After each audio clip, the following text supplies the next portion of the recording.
जय जय श्री राधे।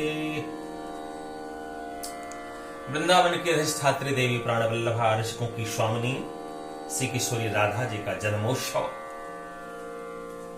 4 सितंबर रविवार को होने जा रहा है, जिसमें पूरा रसिक समाज, पूरा रसिक जगत हर्षोल्लास के साथ मनाएगा। उसमें आप सब लोगों को सादर आमंत्रित किया जाता है राधा मोहन लाल जी की तरफ से। आप पधारें श्री गीता भवन में। शाम को यह उत्सव बड़ी दिव्य धूमधाम के साथ मनाया जाएगा। अब आइए थोड़ी चर्चा कर लेते हैं राधा अष्टमी के विषय में।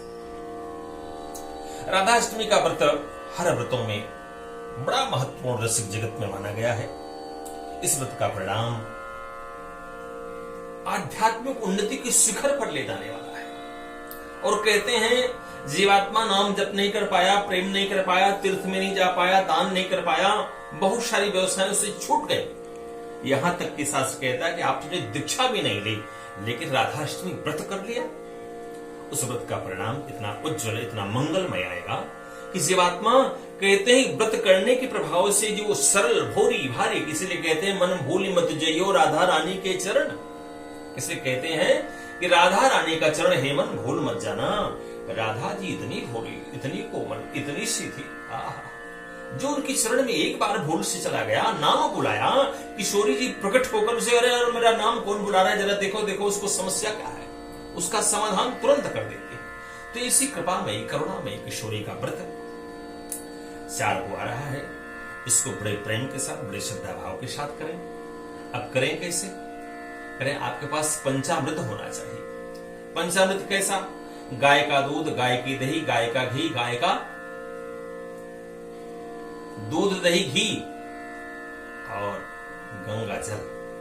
यमुना जल हो तो उससे अच्छा, उसमें शक्कर डालना चाहिए। डाल करके आपके पास श्री विग्रह किशोरी जी का हो तो उसको स्नान कराएं। स्नान कराने के बाद दिव्य भव्य श्रृंगार करें।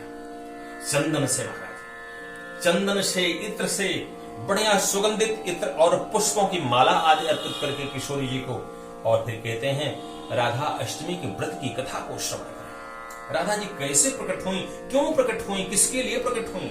राधा जी का अवतार, क्योंकि नारद बाबा ने पूछा एक बार भगवान शंकर से कि महाराज स्वामिनी जी कैसे प्रकट हुई, कौन है?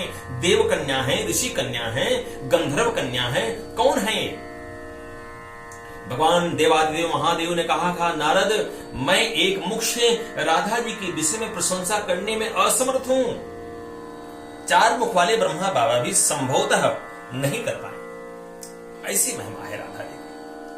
कहते राधा जी अपने रसिकों के कल्याण के लिए यद्यप आया है।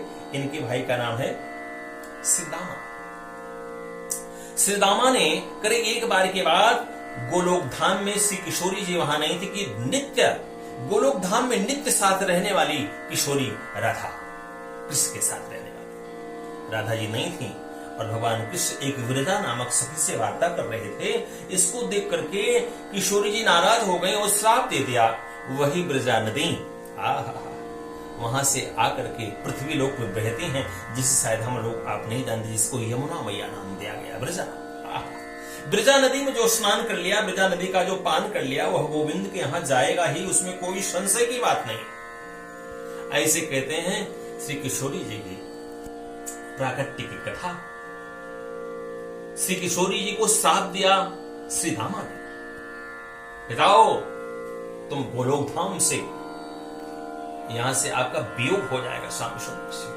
वही अवतरित होकर पृथ्वी पर मानव मात्र प्रेमियों के कल्याण करने के लिए किशोरी जी यहाँ ब्रजभूमि ब्रज वसुंधरा में आई और श्याम सुंदर भी आए, जिससे अपने रूप लावण्य और रसिकों का उत्थान हुआ। रसिक आज भी वही आनंद ले रहे हैं जो अनादिकाल से लेते आ रहे हैं। इससे राधाष्टमी के पावन व्रत के लिए बहुत बहुत शुभकामनाएं प्रेषित करते हुए बहुत बहुत मंगल कामना करते आपसे निवेदन करूंगा, आप समस्त लोग राधाष्टमी का व्रत जरूर रखें और यह छोटी सी पूजा किशोरी जी की जरूर करें, आरती करें और आरती करने के बाद अपना मन जरूर अर्पित करें। इसी शुभकामना के साथ जय श्री कृष्ण, जय वृंदावन धाम।